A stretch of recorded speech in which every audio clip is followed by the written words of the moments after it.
సునీల్ కుమార్ ఆయన అప్పుడు ఇంతకు ముందు టీడీపీలో ఉన్నాడు కదా, ఇప్పుడు ఆయన వైసీపీలోకి వెళ్ళారు. ఆయన గురించి ఆయన మళ్ళీ ఏం చేస్తారు, మంచి చేస్తారని మీరు భావిస్తున్నారా? మీరు భావిస్తున్నాం. ఆయన ముందు టీడీపీలో ఉన్న తెలుగుదేశంలో ఉన్న ఆయనే కదా ఉన్నాడు.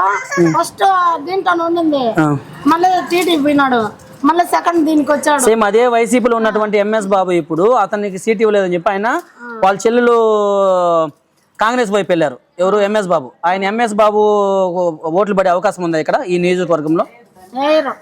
ఎవరు ఎంఎస్ బాబుకి ఏం ఓట్లు లేరా? షర్మిలమ్మ చెప్తా ఉంది కదా, షర్మిలమ్మ ప్రతి ఒక్కటి కూడా షర్మిలమ్మ ప్రతి ఒక్క దాంట్లో కూడా జగన్ అన్నే తప్పు చేశారు, జగన్ అన్న యొక్క పరిపాలనలో హత్యా రాజకీయాలు తప్ప ఇంకేమీ లేవు అని చెప్పి ప్రతి మీటింగ్ లోనూ చాలా ఎక్కువగా ఆమె స్పందిస్తా ఉన్నారు. దాని మీద మీ అభిప్రాయం? సొంత చెల్లెలే కూడా ఆ విధంగా స్పందిస్తా ఉంది కదా, అటువంటి ఆమె సొంత చెల్లెలే స్పందిస్తా ఉన్నా కూడా ఆమె ఆయన మీద అభిప్రాయాలు చెప్తా ఉంది. బట్ ఆమె షర్మిలమ్మని నమ్మే